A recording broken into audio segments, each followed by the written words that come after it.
Bonjour, bienvenue sur le plateau d'ABC Doc.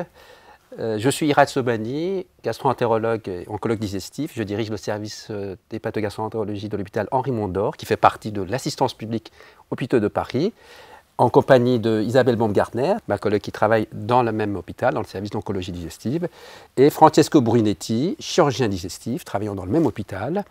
Nous avons le privilège d'accueillir M. Bouchiki, un patient qui a bien voulu se prêter à cet exercice pour que nous parlions ensemble du cancer du côlon, en fait, de sa découverte jusqu'à son traitement, et puis par la suite, la surveillance et le suivi de malade. Racontez-moi, quel âge vous avez, M. Bouchiki? J'ai 68 ans. 68 ans. Vous avez été malade jusqu'à maintenant? Si j'ai eu un problème avec, en 2011, avec un cancer. Avant 2011, vous n'aviez eu aucune maladie. Donc, votre histoire commence en 2011. Voilà, mon histoire commence pratiquement en 2010, où j'ai eu quelques symptômes, mais qu'on n'a pas pris en considération, ni moi, les médecins que j'avais consultés, et qui étaient des difficultés d'aller à la selle, quelques saignements. Qui existait enfin dans les selles. Mais bon, ça ne nous a pas alarmé particulièrement. Jusqu'en 2011 où je me portais bien et pour dire que j'allais même faire du sport. Et j'ai eu de très très fortes douleurs au niveau de l'abdomen. Et à tel point que je ne pouvais plus bouger. Je suis resté un moment et puis on m'a transporté à l'hôpital. Et à ce moment-là, qu'est-ce qui s'est passé? Donc en urgence, vous avez été à l'hôpital, et qu'est-ce qui s'est passé à l'hôpital? En urgence, j'ai eu un premier examen où le médecin se doutait de quelque chose, et là on m'a fait une IRM et une coloscopie. Donc vous avez eu un scanner sans doute abdominal. Oui.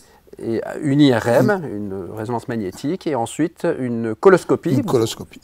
Cette coloscopie a montré que j'avais une occlusion au niveau du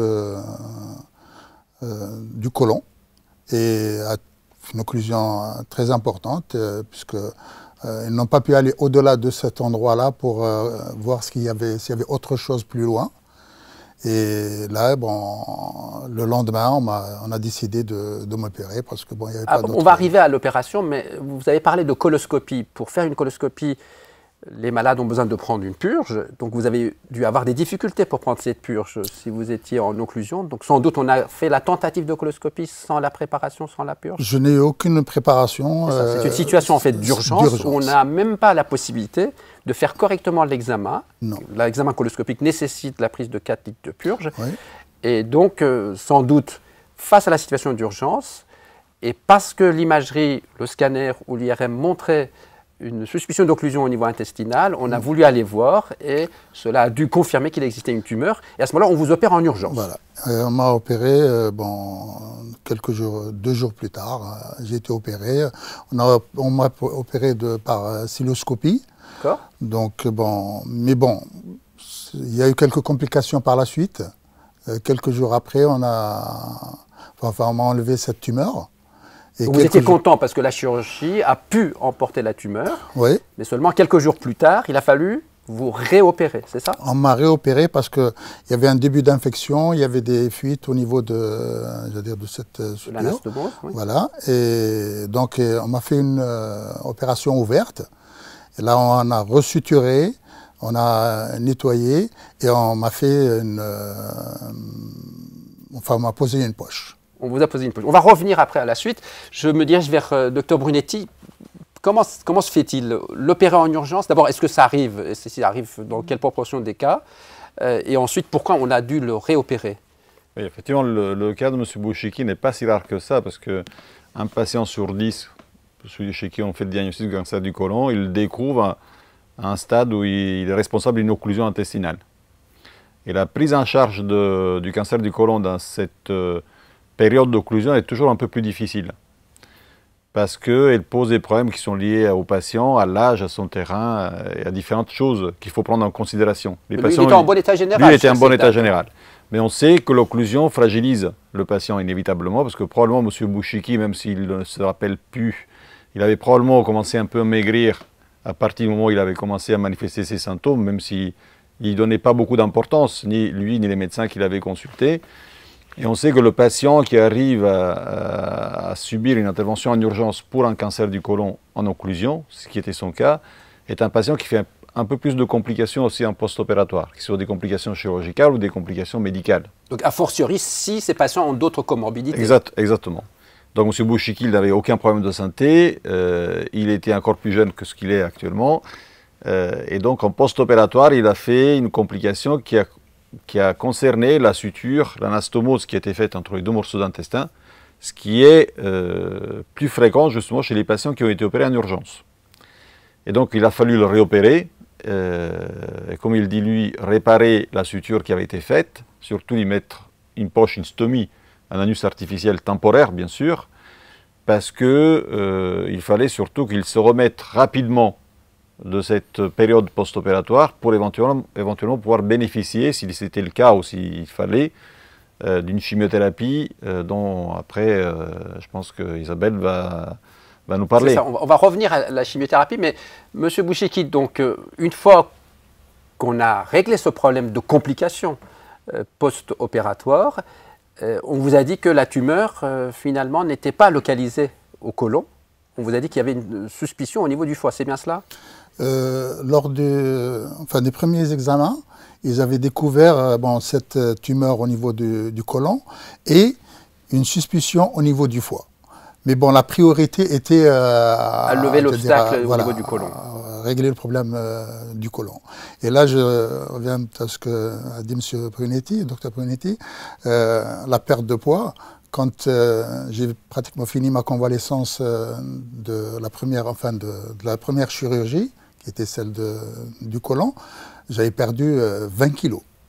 C'est ça. Donc en fait, tout ce parcours des symptômes avant l'occlusion intestinale et puis les complications post-opératoires faisaient que vous étiez quand même dans une situation un peu difficile. Néanmoins, vous n'avez jamais été malade, donc vous êtes typiquement un malade qu'on appelle sans comorbidité.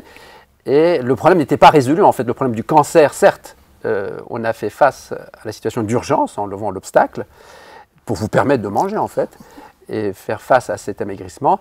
Mais le fait est qu'il existait encore une tumeur, sans doute au niveau du foie, une ou plusieurs d'ailleurs. Je me dirige vers le docteur Baumgartner. Dans ces cas-là, qu'est-ce qu'il faut faire? Est-ce qu'il faut lui proposer une chimiothérapie? Est-ce qu'on aurait pu ne pas l'opérer et d'emblée commencer une chimiothérapie? Comment il faut gérer? Alors, en cancérologie, il y a toujours deux situations. Il y a la situation où la tumeur reste localisée au niveau de l'organe où il a commencé à se développer. En l'occurrence, là, c'était le côlon. Et il y a effectivement la situation où la tumeur est sortie déjà de l'organe pour aller essaimer dans d'autres endroits du corps. Dans le cancer du côlon, le premier organe dans lequel les métastases apparaissent généralement, c'est le foie en particulier. Ça peut être d'autres organes, ça peut être le poumon, ça peut être également le péritoine, mais c'est vrai que le foie est un site privilégié, entre guillemets, pour le développement des métastases.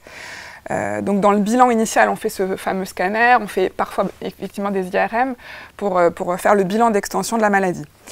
Quand la maladie a été donc essaimée dans d'autres organes, la discussion a lieu en réunion de concertation pluridisciplinaire avec nos collègues chirurgiens, avec nos collègues radiologues.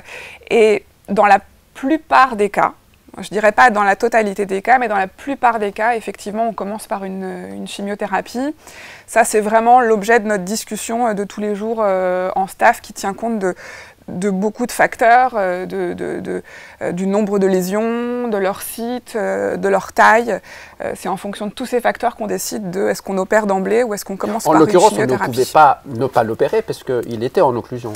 Alors, quand je dis intervention, c'est vraiment l'intervention sur les sites métastatiques. Dans le cas de M. Bouchiki, il y avait une lésion. C'est vrai que la question aurait pu se poser de la réséquer d'emblée ou de commencer par une chimiothérapie. À l'époque, il avait été décidé de commencer par une chimiothérapie.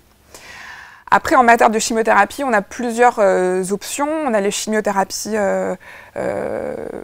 standards, les médicaments chimiques qui vont traiter les cellules cancéreuses. Et à ces chimiothérapies, on peut associer ce qu'on appelle des anticorps, des thérapies ciblées, qui peuvent augmenter l'efficacité de la chimiothérapie. Et là aussi, ça fait l'objet de nos discussions en staff.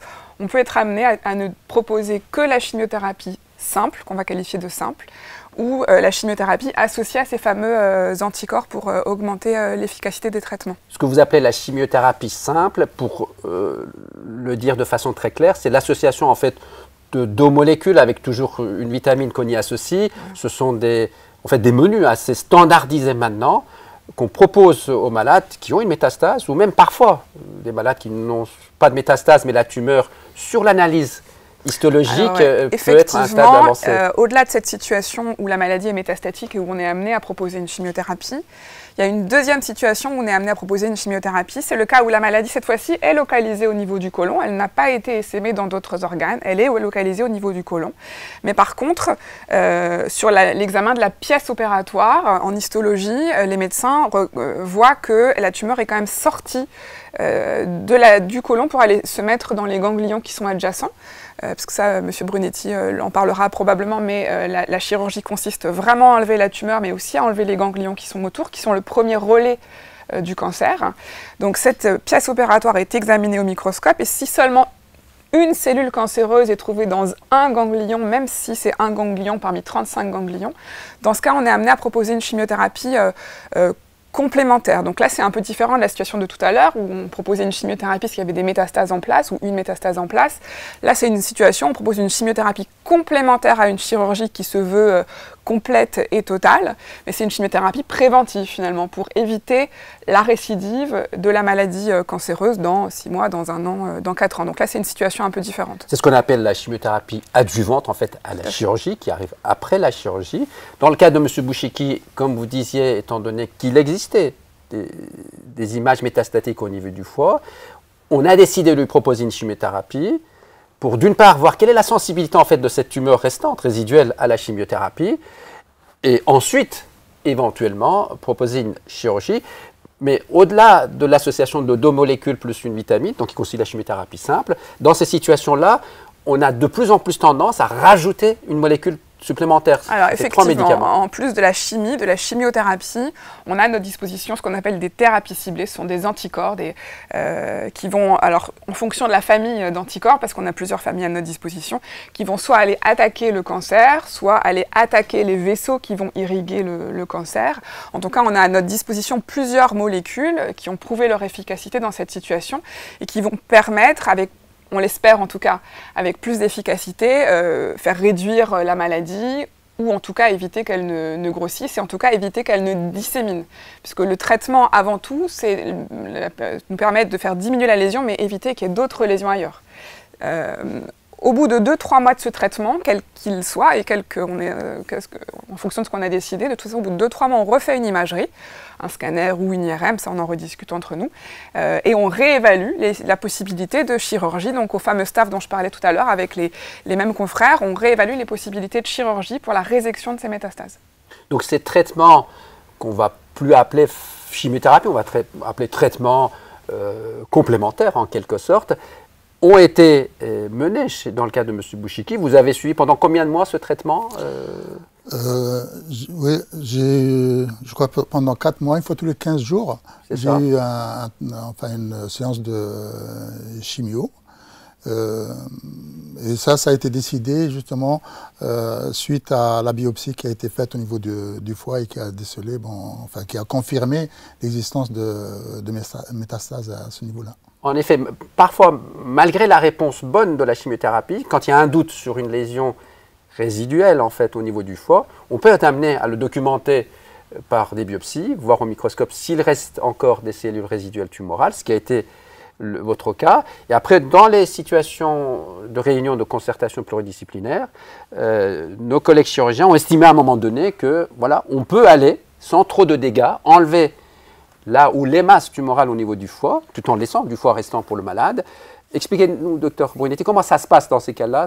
Il s'agit là de notre 3e chirurgie, finalement, dans le cas de M. Exactement. Et ce qu'il faut dire, c'est pour revenir à ce que vous disiez, ce qu'Isabelle disait à propos de la fameuse RCP, la réunion de concertation pluridisciplinaire, c'est que je dirais que c'est là que ça se joue aussi le destin un peu du patient. C'est-à-dire que ce sont des réunions dans lesquelles participent plusieurs spécialistes, l'anatomopathologue, le gastro-entérologue, le radiologue, le chirurgien, plusieurs chirurgiens éventuellement, parce que le chirurgien hépatique, celui qui s'occupe du foie, et le chirurgien qui s'occupe du cancer du côlon. Éventuellement un radiothérapeute, si des Radiothérapeute, exactement, rectales, c'est l'organisation au niveau du rectum. Et l'oncologue, bien sûr, plusieurs oncologues.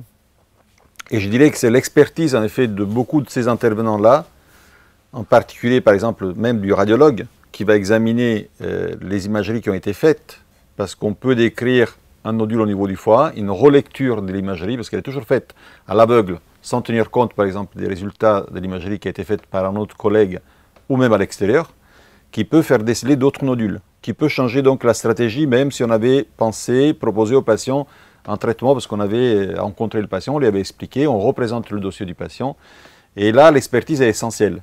Même pour juger, par exemple, de la résécabilité, c'est-à-dire le patient peut avoir plusieurs nodules au niveau du foie. Je dirais que la même situation peut être analysée de façon différente en différentes RCP.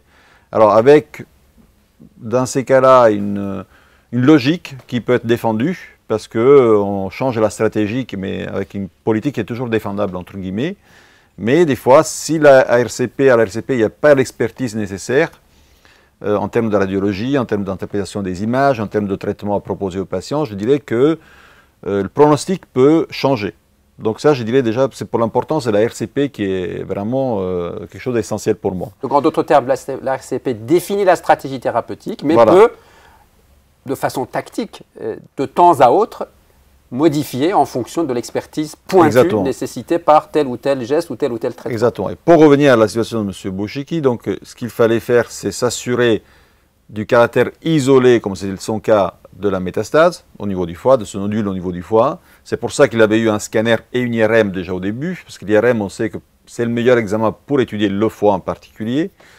Et donc, il avait eu une chimiothérapie dont le but, comme disait Isabelle, était celui de surtout éventuellement détruire, tuer les cellules qu'on ne peut pas voir forcément sur le scanner et sur l'IRM, mais qui pourraient se développer après, dans un deuxième temps, lorsqu'il a déjà été opéré de son nodule hépatique. Et à ce moment-là, avec une réévaluation, on s'assure que le nodule est resté le seul, on sait où il est situé, et donc on a profité de l'intervention faite sur le foie pour enlever ce nodule avec une marge de sécurité autour du nodule au niveau du foie, pour établir la continuité, c'est-à-dire pour remettre son circuit en marche et pour fermer la poche, entre guillemets, c'est ce qu'on dit au patient, c'est pour fermer la stomie qu'il avait eue en urgence lorsqu'il avait fait l'épisode infectieux après la première intervention. Et tout s'est bien passé pour lui. Voilà, tout s'est bien passé pour lui. Par ailleurs, l'examen histologique de la pièce, c'est-à-dire du morceau du foie qui avait été enlevé en enlevant le nodule qui existait bien sur la pièce, a montré que ce nodule avait été complètement stérilisé par la chimiothérapie faite par les collègues oncologues. Voilà. Ce qui prouve bien que dans finalement le parcours de soins que vous avez eu, du point de vue stratégique, on a dû agencer différentes techniques chirurgicales et différents temps chirurgicaux. D'autre part, il a fallu discuter de la nature de la chimiothérapie que vous deviez avoir, mais néanmoins, on ne pouvait pas se contenter du bon succès du traitement complémentaire. Il fallait de toutes les façons aller réséquer le lit ou les séquelles de cette tumeur, tant mieux si on ne trouvait pas de cellules tumorales. Après, racontez-nous après la suite de cette chirurgie du foie, qu'est-ce qui s'est passé? Après... Vous vous souvenez plus, ça, c'est seulement passé peu de choses que vous vous souvenez plus. Non, enfin, j'ai continué à être très bien suivi à l'hôpital Mondor. Et j'ai eu, pendant les 3 premières années, c'est-à-dire de 2012 jusqu'à 2015, une visite. Et des examens de suivi, visite, des examens radiologiques de suivi. Oui, une visite à l'hôpital Mondor tous les 3 mois. Exactement. Pendant lesquels, enfin, lors de ces visites-là, où j'avais rendez-vous avec le professeur qui me suivait, avec un TEP scan tous les 6 mois. Alors là, vous avez effectivement, vous avez eu, non seulement vous avez fait ce qu'il faut faire dans ces cas-là, c'est-à-dire malgré la résection de la tumeur primitive, de la métastase, malheureusement pendant les 2 années ou les 3 années qui suivent la résection, des tumeurs, en quelque sorte, même si on a mis la pendule à 0, la tumeur peut récidiver, peut revenir. C'est pour ça qu'on vous examine tous les 3 mois et on vous fait des examens complémentaires. D'ailleurs, vous avez bien voulu accepter de participer à un essai de suivi en quelque sorte expérimental, avec un examen complémentaire qui n'était pas codifié, qui n'est pas codifié, et vous avez joué le jeu, outre les examens habituels que nous faisons, vous avez accepté de faire un examen TEP scanner tous les 6 mois, dont on va rapporter les résultats donc, en exclusivité, en primauté au Congrès américain dans quelques semaines. Et au bout de 3 ans, on vous a dit maintenant, on est un peu rassuré, puisqu'on prend du recul par rapport à la période à haut risque de récidive, et vous êtes toujours suivi, mais avec un intervalle beaucoup plus... Voilà, les 3 premières années, donc c'était une fois tous les 3 mois. Et puis, depuis 2015 à 2017, je suis suivi avec un examen tous les 6 mois. D'accord. Et à l'avenir, ça sera une fois par Voilà, et an. à partir de cette année, ce sera une fois par an que je viendrai vous voir avec plaisir. Il y a une surveillance endoscopique également, hein, c'est ça? On vous fait des coloscopies? Oui, j'ai refait une coloscopie en 2014. Hein, où là, c'est pour ça, bon, peut-être vous allez en parler tout à l'heure en ce qui concerne la prévention, où on m'a découvert un polype qui a été enlevé. J'ai refait une autre coloscopie oui, en 2017, récemment. Et là aussi, bon, on m'a enlevé un polype. Et à l'origine, bon, moi je suis très satisfait parce que, bon, à l'origine de ma maladie, on m'a dit que c'était un polype qui aurait évolué d'une manière anarchique et qui aurait été le premier indice ou enfin la première cause de l'occlusion que j'avais eue.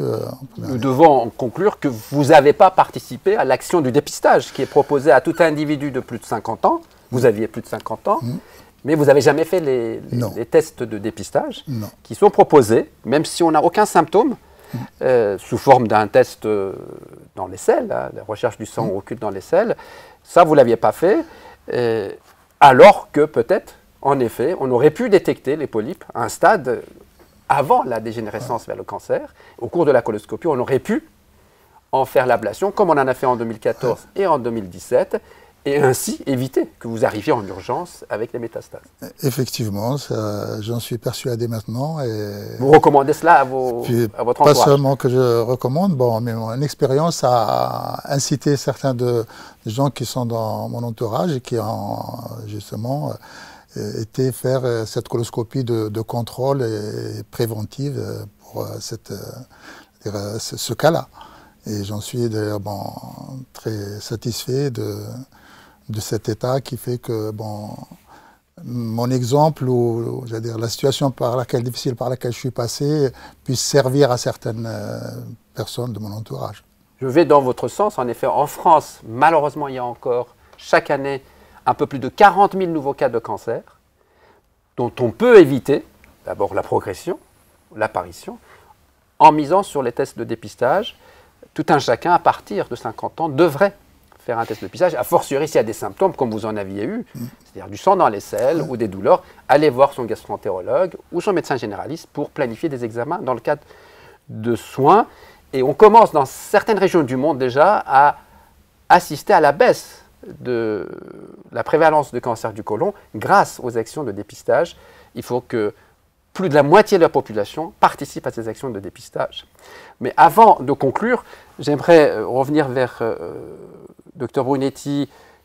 Qu'est-ce que vous voyez comme perspective chirurgicale, on va dire, pour dédramatiser un peu la situation de la chirurgie? Parce que les gens ont toujours un peu peur de la chirurgie, surtout quand il s'agit du rectum.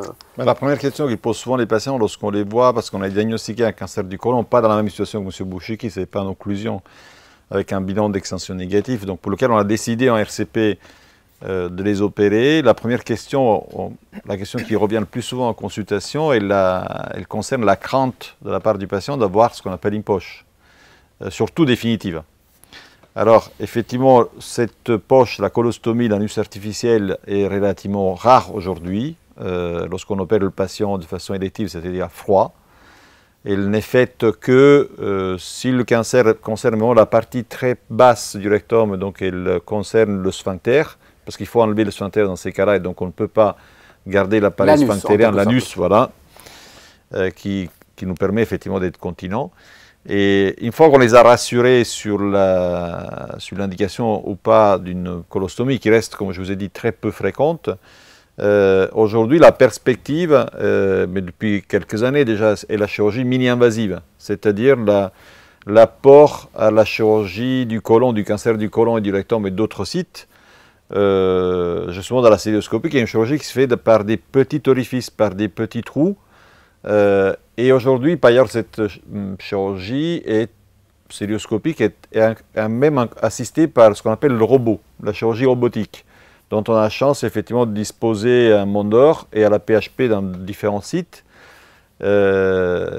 Cette chirurgie robotique a l'avantage d'offrir encore plus de visibilité lors de l'intervention, parce que c'est une image tridimensionnelle, avec une meilleure reconnaissance des structures anatomiques, et probablement elle jouerait un rôle aussi dans la réhabilitation du patient. Ce qui compte, ce n'est pas seulement opérer le patient, mais c'est lui offrir aussi le maximum de chances de récupérer rapidement de sa chirurgie pour éventuellement bénéficier d'une très belle vie après, si effectivement s'il n'y a pas d'indication de chimiothérapie, ou s'il y a une indication de chimiothérapie, ne pas lui faire perdre justement la chance d'en bénéficier à titre préventif, comme le disait Isabelle, parce qu'une complication post-opératoire ou une réhabilitation trop longue peut se traduire en cas de nécessité d'une chimiothérapie adjuvante. Retarder le traitement. Voilà, tarder le traitement, éventuellement même faire dépasser le délai maximal souhaité pour débuter une chimiothérapie. Donc, en d'autres termes, vous rassurez les malades que maintenant la chirurgie a fait beaucoup de progrès, y compris dans le domaine de tumeur du rectum, bien sûr, bas situé proche de l'anus.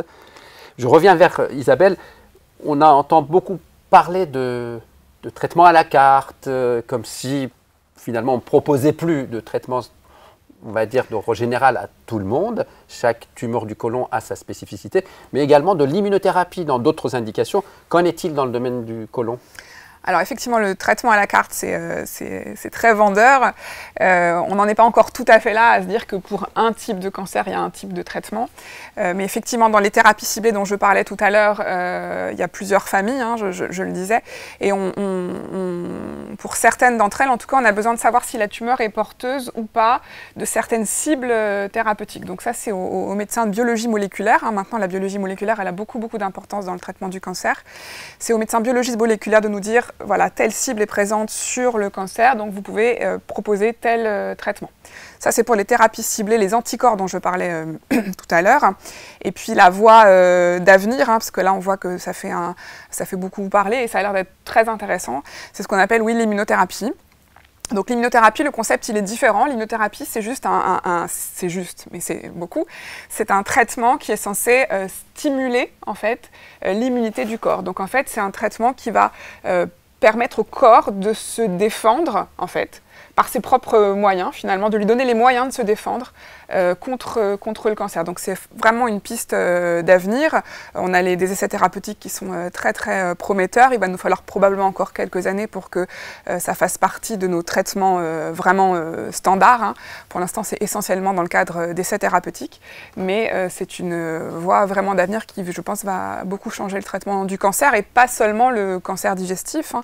Dans d'autres cancers, là, c'est déjà maintenant. Hein. Par exemple, dans le mélanome, on utilise déjà l'immunothérapie de façon quotidienne, hein, chez mes collègues dermatologues, mais dans le cancer du côlon, ça va arriver dans très peu de temps. Enfin, en d'autres termes, le concept est très séduisant, c'est-à-dire, en gros, pourquoi le système immunitaire de l'organisme, alors qu'il est capable de reconnaître, par exemple, un virus ou une bactérie qui est entrée dans le corps et nous défendre face à l'infection, pourquoi ce système ne se défendrait pas face à une cellule qui a tourné mal, qui est devenue cancéreuse? En quelque sorte, c'est aider le système immunitaire pour ne pas tolérer la cellule tumorale. C'est vraiment l'avenir. Et comme vous disiez, pour le moment, est limité à un sous-groupe de cancer du côlon et du rectum pour lesquels on a des données, des évidences moléculaires et autres, que l'immunité est déjà en branle et on va aider cette immunité. Si je devais conclure finalement à travers votre histoire, M. Bouchiki, je retiendrai en fait 3 messages. D'abord, le premier, c'est qu'il vaut mieux aller dépister. Si on avait fait le dépistage, peut-être on aurait pu éviter, à vous d'abord, tout ce parcours, et à la société, les dépenses sont mobilisées. Deuxièmement, même si on a loupé le temps de dépistage, les symptômes devraient alerter, aller voir et faire les examens. Plus tôt on détecte les tumeurs, mieux c'est, et on mobilise moins de dépenses. Et troisièmement, malgré cela, si on a loupé ces 2 premiers temps, c'est la réunion des expertises chirurgicales, oncologiques, radiologiques, anatopathologiques, moléculaires, dans un groupe en fait de discussion qui permettent de prendre aujourd'hui une décision adaptée à chaque malade. Et je pense qu'on peut conclure sur ce mot d'espoir. Vous vouliez peut-être dire un mot pour... Oui, je voulais insister sur le dépistage, qui je pense ferait éviter à beaucoup de gens des désagréments et des situations par lesquelles je suis passé. Et si, malgré ça, le problème est là, il faudrait, je pense, un point peut-être qu'a souligné le Dr Brunetti, d'avoir confiance aux compétences qui existent chez nous et qui sont, parmi lesquelles, qui sont là présentes et qui arrivent à arrêter et à régler ce problème autant soit peu, avec beaucoup de chance. J'en ai profité, moi. Je vous remercie de toute façon. Dr Brunetti, moi, je trouve parfaitement la synthèse du patient, finalement, est vraiment bien réussie. Et comme tu disais, tu as résumé les éléments essentiels, c'est-à-dire beaucoup de cas, nouveaux cas de cancer du côlon et du rectum tous les ans, mais finalement beaucoup d'espoir pour les patients. Et surtout l'importance du dépistage qui pourrait encore plus réduire le nombre de cancers à diagnostiquer et à traiter. Isabelle, un dernier mot? Pour finir, quand on voit M. Bouchiki en forme, on se dit qu'on fait tout ça pour rien et on est très heureux. C'est notre satisfaction. Il me reste à vous remercier pour nous avoir suivis sur ce plateau ABC Doc et à une prochaine émission. Au revoir.